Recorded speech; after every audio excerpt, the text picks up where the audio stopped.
how to block someone on your friends list. So if there's someone on your friends list who's annoying you and unfriending them is just not enough, and you just want to completely block them so they can't even find you on Facebook, what you do is you go and find them, navigate your way to their account. Okay. And then right here, there's a 3 dotted line on the top of their account next to message. Click on that. And right at the bottom, it says block. So click on block. And then it'll give you a confirmation window. Are you sure you want to block the person? And it'll give you other options. But then if you definitely want to block them, click on confirm.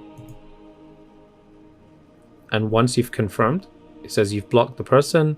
We're sorry that you've had this experience. And you say okay. And that person can no longer see your posts or see who you are or see anything from you whatsoever, and vice versa. Please do like the video, share it with those who benefit from it, and do subscribe for future videos. Thank you.